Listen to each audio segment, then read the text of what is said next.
Jack Harlow stepped onto the metal deck of Titan Outpost 7. The air smelled like engine oil and fear. He adjusted his uniform and gripped his duffel bag tighter. At 22, he was the youngest tactical officer ever assigned to humanity's final defensive line. "So this is the genius they sent us," said a voice behind him. Jack turned to face Commander Reeves, a battle-scarred veteran with cold eyes. 5 other officers stood nearby, all wearing the same look of doubt. "Sir, Lieutenant Jack Harlow reporting for duty." Reeves circled him slowly. "I read your file, Harlow. Top of your class. Wrote some paper about pressure point warfare that got the brass excited." He stopped and leaned in close. "But this isn't the academy. This is the edge of human space. The Varax have destroyed 3 colonies this month." One of the officers snorted. "What's he going to do? Throw his diploma at them?" Laughter rippled through the group. "Follow me," Reeves ordered. "Patrol briefing in 5 minutes." The command center buzzed with activity. Screens showed the orange haze of Titan's atmosphere and the black void beyond. Jack stood at the back as Reeves outlined a standard patrol route. "Sir," Jack said when Reeves finished, "that pattern is predictable. The Varax will expect it." The room went quiet. "Did I ask for your input, Lieutenant?" Reeves asked. "No, sir, but..." "Then shut it. You can share your theories after you've seen actual combat." More laughter. Jack's face burned, but he kept his mouth shut. 2 hours later, Jack sat in the patrol ship with 5 other soldiers. No one spoke to him. The ship hummed as it cut through Titan's thick atmosphere. "Contact," the pilot suddenly called. "Unknown signature at 2 o'clock. Reeves moved to the scanner. "Probably debris. Standard approach." Jack studied the readings. Something wasn't right. "Sir, the heat signature is too irregular for debris." "I said standard approach, Lieutenant." The ship banked toward the object. Jack's heart pounded. "Sir, request permission to..." A flash of light cut him off. The ship rocked violently. Alarms screamed. "Varax vessel," the pilot shouted. "It was cloaked." Another hit. The ship spun. Someone screamed. "Evasive maneuvers," Reeves ordered, but his voice shook. Jack pushed forward to the tactical station. "Their firing pattern shows a 3-second recharge. Bank hard right on my mark." Reeves glared at him. "You don't give orders here." "Mark," Jack shouted. The pilot, desperate, followed Jack's command. The Varax blast missed them by meters. "Now drop 30 degrees and cut engines for 2 seconds, Jack said. "That's suicide," Reeves protested. "Do it." Jack grabbed the controls himself. The ship dropped and went dark. The Varax vessel passed overhead, searching. "Power up and target their lower aft section," Jack ordered. "That's their blind spot." The pilot fired. The Varax ship shuddered as the blast connected. 10 minutes later, half the patrol team limped back to base. The Varax ship had retreated, damaged but not destroyed. In the command center, Jack stood over the tactical display, blood dripping from a cut on his forehead. He traced a pattern on the screen. "They're not random attacks. They're testing our response patterns. We need to hit them here, at their staging area." Reeves and the senior officers stared at him. "You want us to attack based on your hunch?" Reeves scoffed. "You got lucky once, kid." The room's lights suddenly dimmed. All screens flickered and showed the same image. A tall, gray-skinned figure with 4 eyes. "We will speak only with the human called Harlow," the alien said in perfect English. Every head in the room turned to Jack. The command center fell silent. Every eye fixed on Jack as the alien face stared from the screen. Admiral Patel rushed in, flanked by security officers with raised weapons. "What is happening here?" Patel demanded. Reeves pointed at Jack. "The Varax are asking for him specifically." Admiral Patel's face hardened. "Lieutenant Harlow, step forward." Jack moved to the main communication console, heart hammering in his chest. The 4-eyed alien watched him with an unblinking gaze. "I am Jack Harlow," he said, keeping his voice steady. The alien's mouth moved in what might have been a smile. "I am Krell, War Commander of the Varax Dominion. You interest us, Jack Harlow." Admiral Patel pushed Jack aside. I am Admiral Patel, commanding officer of Earth's Titan Defense Force. Any communication? The screen flickered. Alarms blared throughout the base. Outside, the orange sky lit up as a massive Vrax warship appeared above the outpost.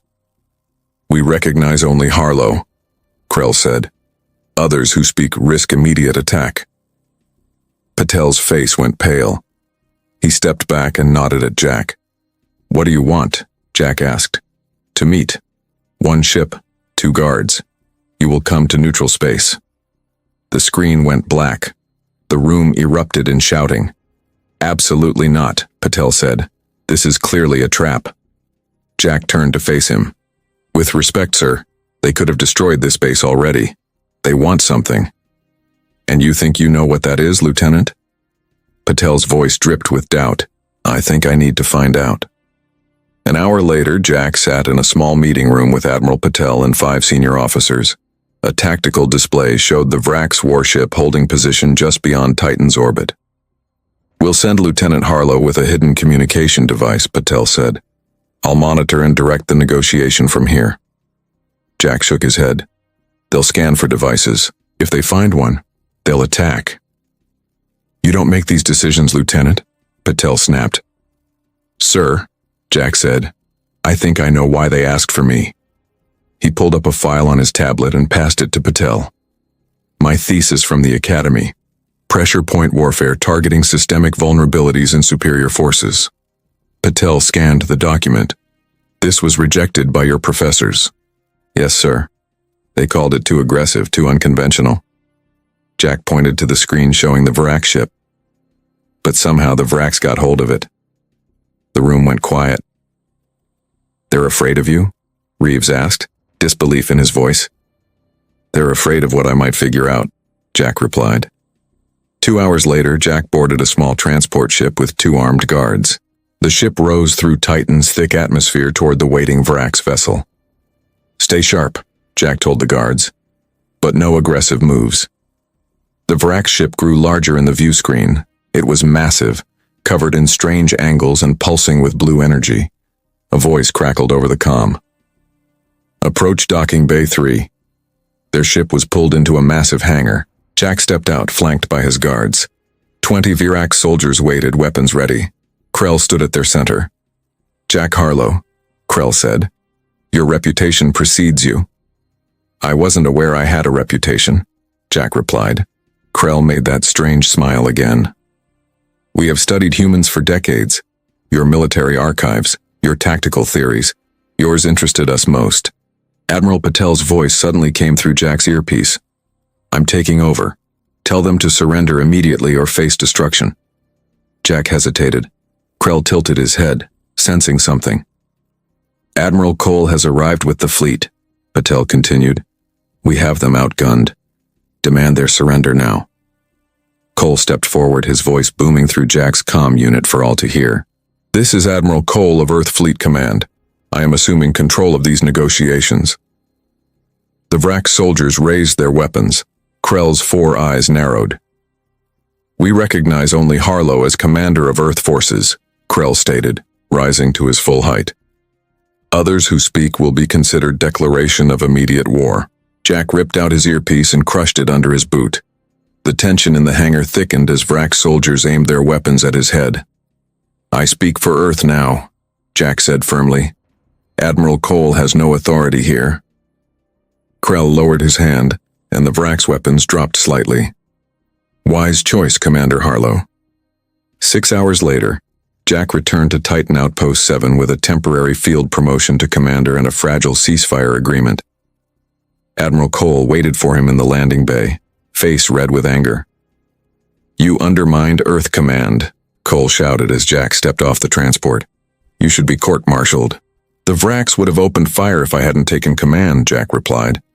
They respect strength and clear hierarchy. They saw your interruption as weakness. Cole stepped closer. You have 48 hours to prove your strategy works. After that, I take control. Jack nodded. I need a team. My choice. Fine, but when you fail, remember this was your doing. The next morning, Jack stood before 3 soldiers in a small briefing room. They were not what anyone would call Earth's finest. Ben Lawson, a pilot grounded for insubordination, leaned against the wall with his arms crossed. Darius Wright, a weapons specialist who had been court-martialed for testing unauthorized modifications, sat cleaning his fingernails with a knife. Elena Vasquez, an engineer whose brilliant innovations had been repeatedly rejected as too dangerous, tapped her foot impatiently. "You're all here because you think differently," Jack said. "The Vraks respect that. They fear it." "They fear you," Elena said, studying him. "Why?" Jack activated the room's display, showing his pressure point theory diagrams. "Because I found their weakness. Every system, no matter how advanced, has pressure points. Hit them right and the whole thing collapses." Darius leaned forward. "So what's the Vraks' pressure point?" "Their navigation system," Jack replied. "It's centralized.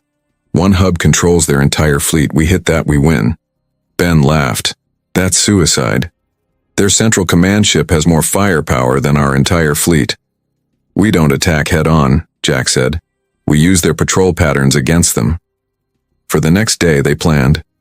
Jack's team modified a small stealth ship with Elena's experimental tech. Darius prepared specialized weapons designed to target Vrak systems. Ben studied the flight patterns Jack had identified. Admiral Cole watched from a distance, waiting for failure. The mission launched at 300 hours. Their ship slipped past Vrak's patrols using the gaps in their formation that Jack had predicted. Ben's flying was perfect, threading through the Vrak's fleet like a needle. "Approaching target," Ben announced. 30 seconds to insertion point." Elena monitored her equipment. "Stealth systems holding." They reached the blind spot behind the Vrak's command ship. Jack and Darius prepared to board while Ben kept the ship steady. "Remember," Jack said. "Plant the disruptors on the navigation hub and get out. No heroics." They boarded the Vrak's ship through an emergency hatch Elena had identified. The corridors were empty, just as Jack had predicted during shift change. "Navigation hub ahead," Darius whispered, checking his scanner. They turned the corner and froze. The hub was there, but so were 6 Vrak's guards. "This wasn't in the intel," Darius hissed. Jack's mind raced. "Fall back. We need a new approach." As they retreated, an alarm blared. Red lights flashed along the corridors. "We've been compromised," Jack said. "Back to the ship now." They ran, Vrak soldiers in pursuit. Laser fire scorched the walls around them. They reached the hatch, but Elena wasn't responding to their calls. "Where is she?" Jack demanded as they climbed back into their ship. Ben pointed to the radar. "She's still on board the Vrak ship, but she's moving deeper in, not toward us." Jack stared at the screen in disbelief as Elena's signal moved purposefully toward the Vrak's command center. "She's not captured," Jack whispered as realization hit him. "She defected." The comm system crackled. Elena's voice came through, cold and clear. "Sorry, Commander. The Vraks made a better offer. They now know your next 3 moves." Jack slammed his fist against the ship's wall. "Get us out of here, Ben." The small craft lurched as Ben pushed the engines to maximum. Behind them, the massive Vrak's command ship turned, its weapons powering up. "They're targeting us," Darius shouted from the scanner station. Ben weaved through space, dodging the first volley of Vrak's fire. The ship shuddered as a blast grazed their left engine. "We need to warn the base," Jack said. "Elena knows everything about our defenses." 3 days later, Titan Outpost 7 buzzed with frantic activity.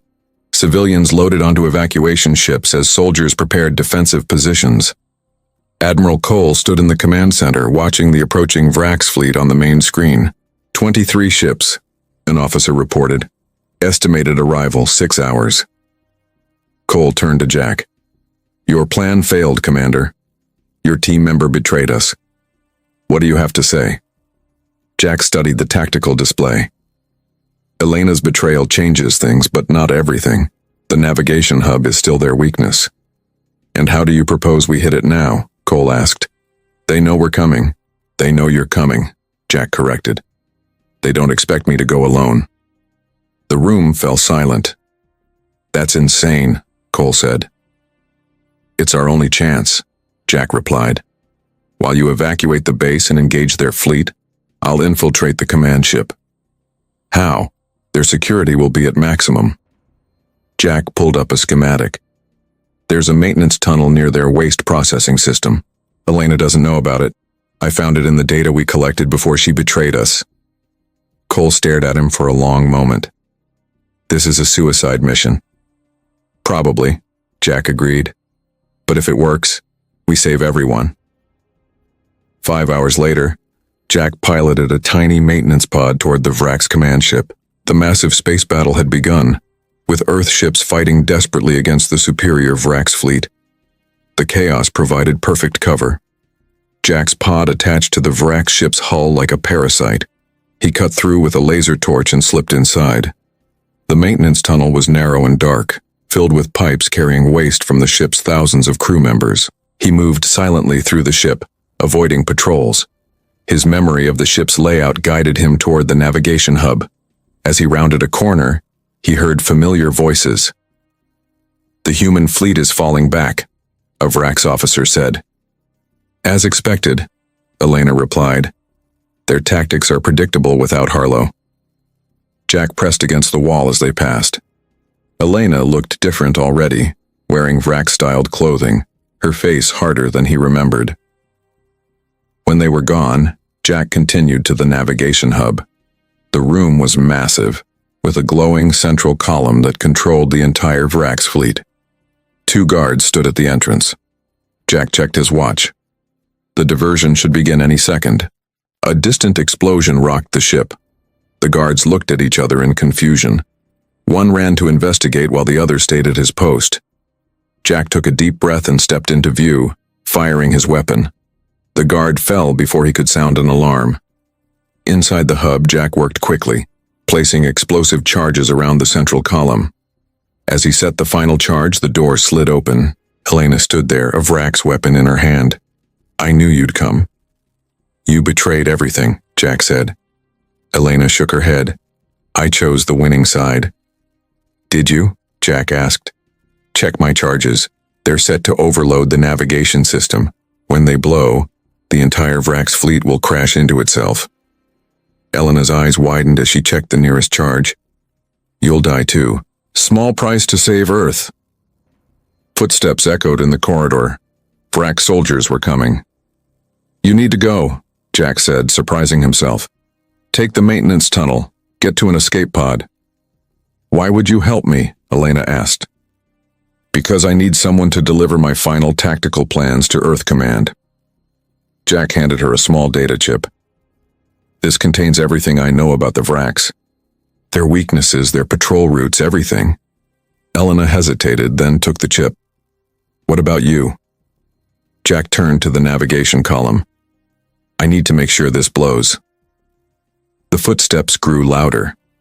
Elena looked at Jack one last time, then ran. Jack faced the door, combat knife in hand, as Krell himself stepped into the room. "Commander Harlow," Krell said, "I underestimated you." Jack smiled grimly as the charges began to beep. Everyone does. 3 months passed since the Vrax fleet tore itself apart in a spectacular collision. Earth celebrated its unexpected victory. The memorial for Commander Jack Harlow stood in the center of New Washington, a towering statue of the young man who saved humanity. Elena Vasquez sat in a small room at Earth Command headquarters. The data chip Jack had given her had changed everything. Earth's defenses were stronger than ever, built on Jack's insights into Vrax weaknesses. "The memorial service begins in an hour," said Ben Lawson, now captain of his own ship. "You ready?" Elena nodded. She had been pardoned after explaining her apparent betrayal was part of Jack's deeper plan. Few believed her, but the data chip's value had earned her freedom. The memorial hall filled with military officers and government officials. Admiral Cole stood at the podium, his face solemn. 3 months ago, Commander Jack Harlow gave his life to save Earth, Cole began. His sacrifice. A loud alarm cut through the speech. Red lights flashed. Officers rushed to their stations. "Multiple ships entering the solar system," someone shouted. "Vrax signatures." The room erupted in panic. On the main screen, a massive fleet appeared, larger than the one Jack had destroyed. How many? Cole demanded. Over 50 ships, sir. More than we've ever seen. Cole's face went pale. Battle stations. All ships prepare to engage. The crowd rushed for the exits. Elena stood frozen, staring at the screen. This couldn't be happening. Not after everything Jack had done. Wait, she shouted. Look at their formation. The Vrak ships were arranging themselves in a pattern she recognized from Jack's notes. Not an attack formation, but a ceremonial one. They're not attacking, she said. They're making contact. The main screen flickered. Everyone in the room fell silent as an image appeared. A man stood on what appeared to be a Vrak's command deck. His face was scarred, his uniform torn and modified with Vrak's materials. Behind him stood rows of Vrak soldiers, standing at attention. Jack, Elena whispered. Jack Harlow looked out from the screen, alive, but changed. A long scar ran down the right side of his face. His eyes held a hardness that hadn't been there before. This is Commander Harlow of the Combined Fleet, he said, his voice strong and clear. I bring news from the Vrak's homeworld. Admiral Cole stepped forward, his mouth open in shock. Harlow? How is this possible? The explosion damaged the navigation hub but didn't destroy it, Jack explained. Krell took me prisoner. During my captivity, I learned the truth about the Vrak's leadership. Jack gestured to the Vrak standing behind him. These are rebels against the Vrak's high command. They've been fighting for peace for decades. When I showed them how to defeat their leaders using my pressure point theory, they joined me. You control the Vrak's fleet? Cole asked in disbelief. We work together, Jack corrected. And we've come with a warning. The real enemy is approaching, the Krell Dominion, the force that controls the Vrak's high command. They'll reach Earth in 6 months. The room was completely silent. We need to prepare, Jack continued. I've brought ships, technology, and allies. Admiral Cole stood straight, his earlier doubt gone. He raised his hand in a formal salute. Awaiting your orders, Commander, he said. Jack nodded, the weight of 2 species now on his shoulders. The young warrior they had once laughed at now stood as humanity's greatest hope. Let's get to work, Jack said. We have a war to win.